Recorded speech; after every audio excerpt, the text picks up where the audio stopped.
5th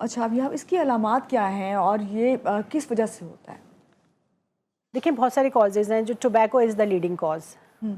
tobacco smoking in terms of any thing, چاہے وہ weep ہو, چاہے وہ حکا ہو, کوئی بھی چیز ہو. If you are inhaling tobacco تو it will cause mutations in your genes and in your cells. The second thing is کہ جو پولیوٹنٹس ہیں, یعنی کہ جو ہمارے پولیوشن اتنی زیادہ بڑھتی جا رہی ہے, اس میں جتنے بھی پارٹیکلز ہیں they are causing lung cancers. Factories کا دھواں, یا جو لوگ فیکٹریز میں کام بھی کرتے ہیں وہ بھی they are predispose to have lung cancers. Third thing is کہ کبھی کبھی کچھ فیملیز میں بھی رن کرتا ہے یہ. کبھی یہ بھی ہو سکتا ہے کہ پیشنٹ کبھی اس نے اسموک بھی نہ کیا ہو, نہ ایکٹیولی نہ پیسively, لیکن ہی اور she can come as a patient of lung cancer.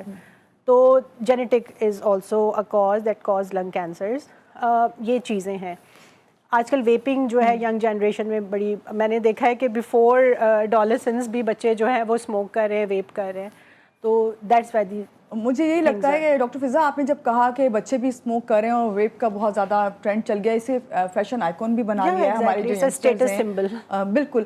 ابھی آپ نے کہا کہ خواتین میں یہ تھرڈ ہو سکتا ہے, اس کی وجہ شاید یہی کہ پیسو اسموک جو ہے, بالکل ہم بیٹھے ہوتے ہیں فیملیز میں, ریلیٹیوز میں اور فرینڈز میں, تو ہم بادر ہی نہیں کرتے کہ چلو ساتھ والا اگر اسموک کر رہا ہے تو ہم وہاں سے نہیں اٹھتے, کوئی بات نہیں, ہمیں مسئلہ نہیں ہے, ہم خیال کر رہے ہوتے ہیں لیکن وہ خیال نہیں کر رہا ہوتا. مگر ابھی آپ نے کہا جو لوگ اسموکنگ کر رہے ہیں بعض دفعہ ان کو نہیں ہوتا, اور جو ان کے ساتھ ہیں انہوں نے کبھی اسموکنگ کی نہیں, ان کو ہو جاتا ہے. تو اس کی وجہ یہی ہے. تو اس کا کیا, اگر آپ کو پتہ کس طرح چلتا ہے کہ آپ کو جو ہے یہ لنگس کینسر ہے؟ اچھا, پیشنٹس یوزلی جب لنگ کینسرز کے ہمارے پاس آتے ہیں تو وہ بہت زیادہ لیٹ اسٹیج پر ہوتے ہیں. اس میں یہ بھی ریزن ہے کہ پیشنٹس جو ہیں وہ اپنی کف کو اگنور کر رہے ہیں, وہ اپنے ویٹ لاس کو اگنور کر رہے ہیں. جی موسمی ہے, چلا جائے گا, ڈاکٹرز کے پاس نہیں جاتے. لیکن اگر کوئی بھی ایسی کھانسی ہے جو آپ کو آف اینڈ آن ہو رہی ہے, یا وہ بہت عرصے سے جا ہی نہیں رہی, ٹھیک ہے ٹی بی بھی یہ چیز کر سکتی ہے, but you should take an doctor's advice. کم سے کم ایک وزٹ, ایک ایکس رے چیسٹ یا ایک سی ٹی چیسٹ آپ کروا سکتے ہیں. اس کے علاوہ کبھی کبھی خون کی کوئی کھانسی کے ساتھ کوئی الٹی بھی ہونا, یہ بھی ایک بہت بڑی علامت ہے. کوئی انڈیفائنڈ ویٹ لاس ہے, جی 6 مہینے جو ہے وہ 60 کلو تھا, ابھی 40 پر آ گیا ہے, یہ دس از اے ویری بگ سائن. بھوک نہیں لگتی پیشنٹس کو. اس کے علاوہ کبھی کبھی سی ٹی کی آواز بھی آ سکتی ہے, کبھی یہ جو سانس لینے کے ساتھ, جیسے کہ کبھی وہ بھی کینسرز ہو سکتے ہیں جو ہماری نڑکھڑے کو, جس کو ٹریکیا کہتے ہیں, یا سانس کی نالیوں کو بھی وہ افیکٹ کرتا ہے. اس کو اینڈو برونکیل ٹیومرز کہتے ہیں. تو اس میں بھی یہ چیز ہم نوٹس کر سکتے ہیں. میری ایڈوائس یہ کہ اگر کوئی بھی ایسے علامات ہیں آپ کے ساتھ تو آپ ضرور ڈاکٹر کو وزٹ کریں, کم سے کم ایک ایکس رے چیسٹ تو ضرور کروائیں. اور چاہے آپ کو کھانسی بھی ہو رہی ہو, اور اگر آپ کو تقریباً 1 ہفتے تک رہتی ہے, بعض لوگ کہتے ہیں ایک ہفتے میں ختم ہو جائے گی کھانسی ہے, کوئی بالکل وہ جی آپ یا تو وہ کف سیرپس لے رہے ہیں, بالکل بالکل خود ہی سے سیلف میڈیکیشن چل رہی ہے. پھر اب جب پیشنٹ ہمارے پاس آتا ہے تو وہ ایسی اسٹیج پر آتا ہی نہیں کہ جس کو ہم ٹریٹ کریں. ٹریٹمنٹ ہے, بٹ اگر ارلی ڈائگنوسس اس کی ہو جائے, جیسے کہ اگر US میں آپ دیکھیں تو وہاں پہ اسکریننگ پروگرامز ہیں. اسکریننگ پروگرامز لائک ایئرلی ان کی جو ایک پاپولیشن ہے جو وہ سمجھتے ہیں کہ جی ہائی رسک ہے, جیسے ہم نے کہا جی جو بہت زیادہ پالیوٹنٹ ایریا میں رہتے ہیں یا جو اسموکرز ہیں, ان کی سرویلنس ہوتی ہے, اور سرویلنس میں اگر انہیں ارلی ڈیٹیکشن ہوتی ہے تو وہیں پہ اس کو ایڈریس کرتے ہیں. تو اس وجہ سے وہ لوگ ہر چیز پہ قابو پا لیتے ہیں. اب یہاں پہ ہمارا اگنورینس بہت ہے, کوئی اسکریننگ پروگرام نہیں, آپ کی وہ بہت بڑھ چکا ہوتا ہے جب تک پیشنٹ آپ کے پاس آتا ہے. ڈاکٹر صاحبہ اگر ارلی اسٹیج میں آ جاتے ہیں اور پتہ چل جاتا ہے کہ جس طرح ابھی یہ ایڈوائس آپ دے رہی ہیں اور لوگ دیکھ رہے ہیں, سن رہے ہیں, اگر کسی کو بھی تھوڑا سا بھی کوئی مسئلہ اس قسم کا تو وہ ضرور جا کے چیسٹ ایکس رے تو ضرور کروائے. پتہ چل جاتا ہے اگر, تو کتنے % چانسز ہیں کہ آپ ان کی لائف جو ہے وہ سیو کر سکیں؟ دیکھیں اگر بہت ارلی اسٹیج پر آ گیا, جیسے کہ stage 1 two stage 4, stage 1 is the early stage جس میں اگر سرجری بھی ہو جائے تو کیوریبل ہے, اور اسٹیج 4 از لائک کہ باڈی کے دوسرے آرگنز بھی افیکٹ ہو چکے ہیں لنگ کینسر سے. تو اب آپ خود دیکھ لیں کہ اٹس اے اسپیکٹرم. اور پھر ہم خود بھی یہ دیکھ سکتے ہیں کہ اگر اسٹیج 1 پہ پیشنٹ ڈائگنوز ہو رہا ہے اور ارلی سرجری اس کی ہو رہی ہے یا اس کو کیمو ریڈیو تھراپی مل گئی ہے تو پھر پروگنوسس اچھی ہے. It depends upon the stage. جتنی جلدی آپ ارلی ڈائگنوسس اور ارلی ٹریٹمنٹ کریں گے, ارلی اسٹیجز ہوں گی, پروگنوسس اتنی اچھی ہے. ٹھیک ہے ڈاکٹر صاحبہ, لیکن ہم نے ایک چیز اور بھی دیکھی ہے کہ اگر آپ کو جو ہے آپ نے ٹریٹمنٹ کروا لی, ارلی اسٹیج پہ ہو گئی ہے ٹریٹمنٹ, لیکن لنگس کینسر کہتے ہیں کہ ایسا ہے کہ جب وہ ہوتا ہے تو اتنی جلدی اسپریڈ ہوتا ہے کہ آپ کو پتہ نہیں چلتا باقی آرگنز پہ جو اثر ہونا اس کا. تو دوبارہ بھی ہو جاتا ہے ٹریٹمنٹ کروانے کے بعد؟ It all depends upon the histopathology. Histopathology means کہ lung cancers are two types. 2 قسم کے کینسرز ہوتے ہیں. اس میں میڈیکل لینگویج میں بتانا چاہوں گی, ایک non small cell lung cancer ہوتا ہے اور ایک اسمال سیل لنگ کینسر. جو آپ کہہ رہی ہیں کہ بہت ارلی اسپریڈ ہوتا ہے, that is small cell lung cancer. وہ بہت کوئکلی اسپریڈ ہوتا ہے اور عموماً پیشنٹ کو اتنے ارلی سمٹم, یعنی کہ سمٹمز اتنے کوئی پرانے نہیں ہوتے, لیکن جب آتا ہے تو وہ میٹاسٹیسس یعنی کہ پوری باڈی میں پھیل چکا ہوتا ہے.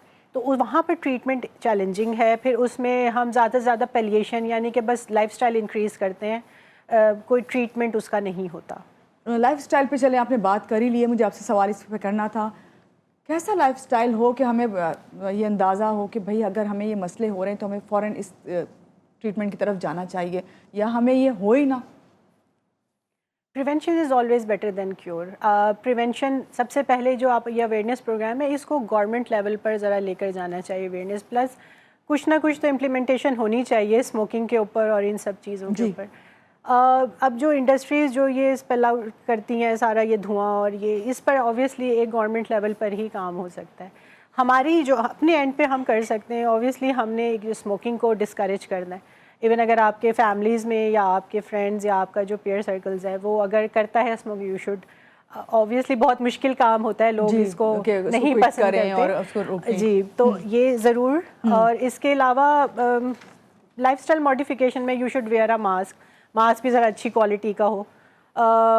اب جو جینیٹکس ہیں جس میں یعنی کہ جو فیملی میں رن کرتا ہے, ان کو تھوڑا اپنی جنریشن کو دیکھنا پڑے گا کہ کنٹینیوس سرویلنس یا ایک اسکریننگ ان کی اپنی چلتی رہے کہ بھئی ہمارے جی دادا کو یا پردادا کو تھا تو اب ہماری جنریشن میں یہ رن ہو سکتا ہے. ڈاکٹر صاحب اگر نہیں بھی ہے کسی کو, تو میرا خیال ہے جب بات یہ کر رہی ہے نا, تو ہمیں نارمل روٹین میں سال 6 مہینے میں ایک X ray, chest X ray تو کروا ہی لینا چاہیے, کیونکہ جس طرح آپ نے بتایا کہ مرد جو ہیں, جو مرد حضرات, ان میں تو ہوتا ہی ہے لنگس کینسر, لیکن خواتین میں جو ہے یہ بڑھتا جا رہا ہے آفٹر بریسٹ کینسر کے بھئی 3rd اس میں آ جاتا ہے.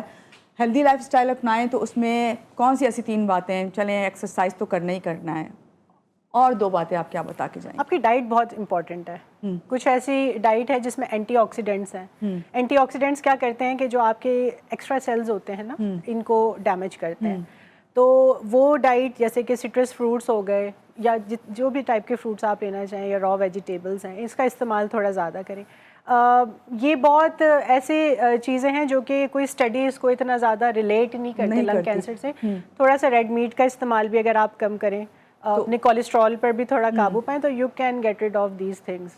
بہت شکریہ آپ کا ڈاکٹر صاحب, آج کے پروگرام میں آپ آئیں, اور انشاءاللہ میں آپ کو کسی اور سیٹنگ میں ضرور بٹھاؤں گی جس میں ہم زیادہ طویل بات کر سکیں. اور ٹراما سینٹر کی آپ نے بات کرنی ہے مجھ سے, میں ضرور اس پہ بات کروں گی. اور آپ کا ایک بار پھر سے بہت شکریہ. اور آپ کو یہاں پہ یہ کہوں گی کہ ہم اپنا خود بھی خیال کس طرح کر سکتے ہیں, وہ اس طرح کہ میں دیکھتی ہوں کہ اپنی گاڑیوں کو ہی کم از کم خیال کر لیں کہ جس سے دھواں نکل رہا ہے اتنا زیادہ کہ ہم ایک دوسرے کے لیے جو ہے یہ بیماری خود بخود لے کر آ رہے ہیں. ان کو ہمیں ایک دوسرے کا ساتھ اس طرح ہی دینا ہے کہ اگر ہمارے سے ہی ہو سکتا ہے کہ ہم اپنی گاڑیوں کو مینٹین رکھیں تاکہ وہ سڑک پہ آ کے اس طرح سے پولوشن میں جو ہے کردار ادا نہ کریں ہماری گاڑیاں, تو اچھی بات ہے. اپنا بھی خیال رکھیے, اپنے ساتھ رہنے والوں کا بھی, اور ساتھ ساتھ اس دن کے حوالے سے جس طرح اویئرنیس ہم نے دیے تو آپس میں ایک دوسرے کو اویئرنیس دینے کی کوشش کریں. اور آج آپ اس کو دیکھیے گا بھی. اور ٹراما سینٹر کے بارے میں نے اس لیے بات نہیں کی کیونکہ ڈاکٹر صاحبہ کہہ رہی تھی کہ ضرور بات کریے گا, لیکن ہم نیکسٹ پروگرام میں جب انہیں بلائیں گے تو بات کریں گے کہ ٹراما سینٹر میں اس طرح کے پیشنٹس کے اوپر کس طرح کام ہو رہا ہے اور کیا کیا جا رہا ہے. رہیے گا ہمارے ساتھ, لے رہے ہیں ایک چھوٹی سی بریک.